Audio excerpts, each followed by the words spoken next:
Hello mga kasari, magandang araw, magandang buhay. Ngayon nga po ay araw ng linggo, blessed Sunday morning everyone. At happy po tayo dahil maaga nga po tayo nakapamalengke. Bago mag 6 AM ay nasa palengke na po tayo.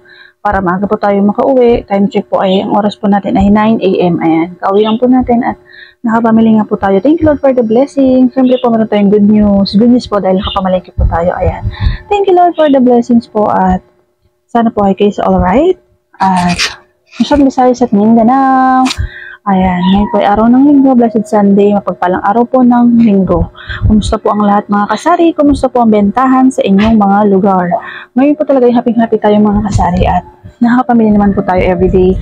Kahit pa paano ng mga patinda po natin, ang kulang po natin dito sa ating sari-sari store. Pero yun nga pong mga paninda na talaga ang taas po talaga or nag-increase na rin bukod po sa bigas, mga gulay at pati po ang sibuyas, nakisabay na rin po ang sibuyas, nag-increase na rin po ang sibuyas mga kasari. Kumusta po ang bentahan sa inyong lugar ng sibuyas? Ayan, mag-update po tayo sa ating mga paninda. Tapos sa mga misari-sari store ay baka magustuhan nyo po yung ating video ay please do subscribe, mag-comment na rin po kayo at para mapasyalan ko po yung inyong mga channel. Ayan, thank you so much po sa lahat na nanonood natin mga videos. At for today, ayan nga po yung ating mga candy. Ito po yung harap ng ating tindahan. At mag-update po ko sa inyo ng presyo po ng sibuyas. Mataas po ang presyo ng sibuyas mga kasari. Kaya naman po talagang naghanap po tayo ng medyo maliit lang po ng sibuyas. At tinitimbang ko na po siya kasi medyo mataas nga po siya. Ang presyo po ngayon ng sibuyas dito sa amin sa palengke ay nasa 250 po ang kilo niya.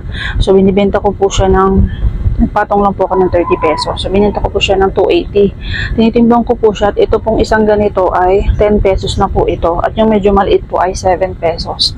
At medyo mahal po talaga ang sibuyas. Kaya naman yan po yung diskarte natin sa sibuyas para kahit papano po meron tayong maibigay sa mga customer natin na maghahanap ng sibuyas. Dahil ang taas po talaga ng presyo ng sibuyas mga friends, mga kasari. Ayan, pasensya na po sa aking mga dogs, maingay po ating mga male dogs kasi nag-inhit po kasi yung aking mga male dogs kaya po sila maingay. At kaya po tahol ng tahol yung aking mga dogs. Ayan, kumusta po ang lahat? Sana po kayo sa alright. I'm Catherine Cortaga ng Proud Small Sari-Sari Store Owner here in Cavite. Kumusta po ang lahat mga kasari? At ito nga po yung ating candy. Ayan. Yan po ay mga mabenta dito sa ating sari-sari store. So, kumusta po ang mga bentahan sa inyong mga lugar? Ito po ay mabenta na rin po ito sa atin. So, online po natin siya nabili at happy-happy na po tayo mga kasari. Ayan, balikan ko lang po yung ating camera. Ito po ay talagang mabenta po ito sa atin. Itong candy na ito. Ayan, i-update ko lang po kayo. Ayan, ito. Ito po 5 piso po itong nasa baba. Kasi nilalagay ko po siya dito sa bandang harap. Diyan po siya. Yan po 5 piso po yan. Meron po tayong assorted. Wala na po kasi ibang kulay na available sa online. Mabilis po talaga siyang sold out or ma-out of stock. Itong ganito. Kaya in-assorted ko po siya tigi-tigisa. May orange, green, at saka strawberry grapes.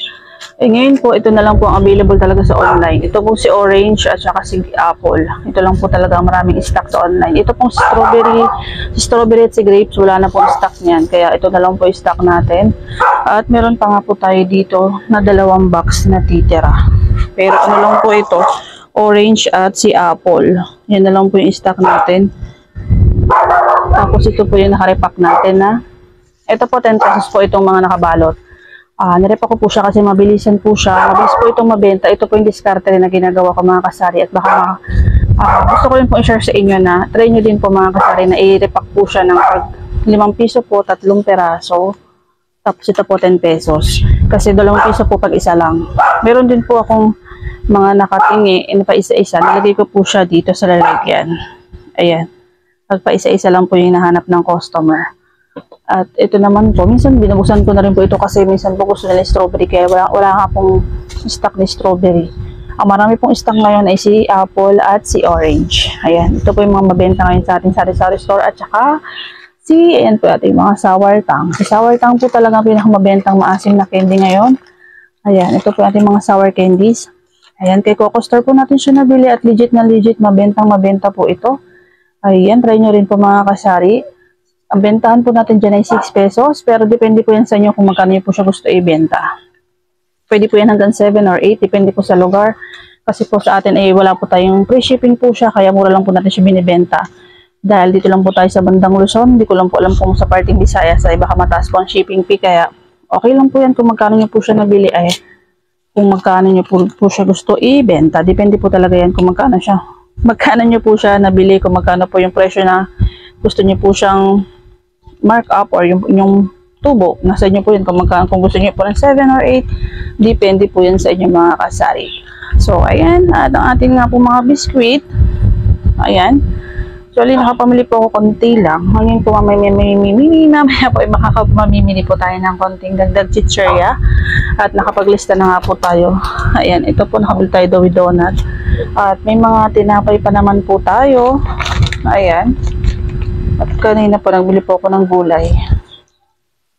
Ayan, ang ating gulay. At yung sibuyas nga po talaga. Ang mahal po ng sibuyas.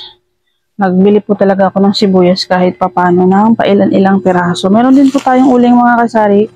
Yan po yung ating uling. Ito po 20 pesos na siya. Ito ay 1/4. Ang 1/4 po ay 10 pesos. So ito sibuyas po ay dito po siya nakalagay. Nagbili po ako kahit papaano ng sibuyas na pambenta po natin. At konting kamatis, suling green, bawang. Bawang ko po ay 10 pesos po ang isa. Dahil ang taas din po ng bawang, hindi na po bumaba si bawang. Ayan po yung ating uling. At yan po yung mga update po natin sa ating sari-sari store. At yung natira ko nga pong candy mamaya ay atin nga po siyang i-re-repack. Ayan po ating mga chichirya. At ito pa nga po atin ng mga chichirya. At yung itlog po natin, konti na lang po yung egg. Mamaya ay magdadagdag po tayo ng ating egg. Ayan ang ating egg. Ayan po mga kasari, sana po ay nagustuhan nyo po yung share ko nga po sa inyo ngayong araw ng Linggo. Blessed Sunday po sa lahat at bukas nyo na po mapapanood ang ating video. Ayan, maraming salamat po sa panonood. Ingat po palagi ang lahat and God bless. At pag nagustuhan nyo nga po ay please subscribe. Thank you so much po sa ating lahat. Pasensya na po sa mga dogs maingay. God bless. Happy selling po!